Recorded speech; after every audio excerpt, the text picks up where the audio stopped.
Sa ilang araw na pagtutok namin sa kaso ng pamilya Jaime, nakakuha kami ng resibo. Ang video na ito, kung saan makikita ang pagtatalo-talo ng bawat miyembro ng pamilya. Nagsimula lamang sa verbal na pagtatalo ang away na sumiklab sa loob ng bahay na ito. Kung inyo makikita, ang lalaking ito tila ba hinihiklat ng babaeng ito na dati pala niyang kinakasama. Doon po sumiklab ang gulo nang itulak ng babae ang lalaki. Sa gitna ng gulo, sinubukang pumagitna ni Danilo pero Ikaw na mga tapang eh! Hindi ako nagmamatapang! Pinaliwanag ko siya, huwag kang magtanggal-tanggal dyan! Hindi ko ipapasok! Masyado kang matapang eh! Sige! Talaga! Hagarapan tayo bukas! Ay, wag ba akong hamunin! makalipas ang 5 buwan, nasundan muli ang tensyon sa loob ng kanilang takanan. Ayon kay Danilo, February 27, 2025, umuwi raw siya sa kanilang bahay. Noong mga oras na iyon, naabutan niyang naglilinis si Yolanda. Galing ko sa tubigan, pauwi akong gabi na yon. Tinanong ko sa pagpasok ko, medyo malinis ang bahay. Asan yung mga gamit? Hindi siya sumagot. Pangatlong tanong, nagsigaw na siya. Bakit ba? Anong problema? Sabi niya, paglapit niyo, bigla niya ako sinapak. At maya-maya pa'y humantong na sa pisikala ng alitan nila. Napapagod ako sa mga problema dumating sa buhay ko. Ginaganito ako. Tapos nalagdagan pa niya. Ayon sa medical legal ni Danilo, nagtamo siya ng slight physical injuries. Bigla niya ako sinapak. Tapos yung tukig ito, kaya na medyo nalamog yung ulo ko. Tapos tinulak ko sa simento. Tapos sinakal pa ako. Kinakalmot ko rito. Hilig na magtatay, Yolanda, doon ka na daw sa far away.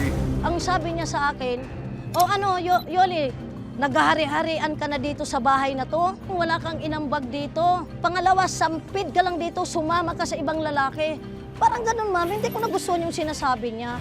March 4, 2025, nagpasya na ang mag-ama na magsampa ng reklamo sa barangay laban sa pananakit at pagpapalayas ni Yolanda sa kanila. Dapat hindi nila pag-awayan yon kasi yun, mag-asawa sila, conjugal property nila. Kumbaga, sabi natin, ang gumastos doon ay yung lalaki. Pag sinabing gastos ng lalaki, kasal sila as a conjugal property yun. Kung ano yung pag-aari ng lalaki, pag-aari ng babae. Kasi hindi naman nila mana yun eh. Kinaumagahan March 5, 2025, muling nagharap-harap sa barangay sina Danica, Danilo at ang inirereklamo na si Yolanda. Anong ginawa mo? Tinaboy mo sila. Sa gitna ng pag-uusap, hindi na napigilang umiyak na mag-ama dahil sa pagkadismaya kay Yolanda. Sabi mo sa akin, alagaan mo anak mo. Nakikinig ka sa naman sulsul. Dapat hindi ka nakinig. Ang say naman ni Yolanda sa alegasyon na sinaktan niya si Danilo. Yun lang, nasunin ko po siya. Pero yung pananakal, hindi ko po ginawa sa kanya yan. Ang kwento mo, parang magsabi ka ng totoo. Ikaw ang magsasabi ko. Katotohanan lang ang- Tingnan mo ang ginagawa mo sa akin. Talagang kaltakal mo po yan. Dahil hinila mo ako palabas. Pinaharas mo po. Oh, tapos ka na. Pinagtanggol ko lang ang sarili ko. Pero si Danica hindi kumbinsido sa mga sinasabi ng inang si Yolanda. Kasi si Papa, inaaway mo. Ako, siyempre, nung may sakit sa puso, bilang anak niyan, bababayaan ko ba na ginaganyan mo sa laki ng katawan mo? Ilang years ako, naghirap. Ako yung nagpakanani sa sarili ko. Tinaboy mo ako. Pinalayas mo ako. Naging mainit man ang pagtatalo sa huli. Nagkasundo rin ang magkabilang panig na maninirahan si Danilo sa ikalawang palapag ng bahay, habang sa ibaba naman mamamalagi si Yolanda.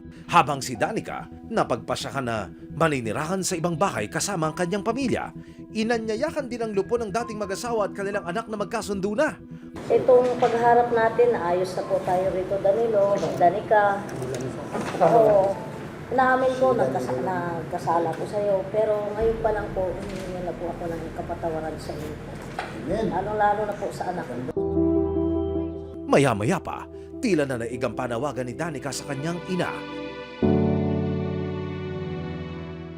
Maraming salamat sa panonood, mga kapuso. Para masundan ang mga reklamong nasolusyonan ng resibo, mag-subscribe lamang sa GMA Public Affairs YouTube channel.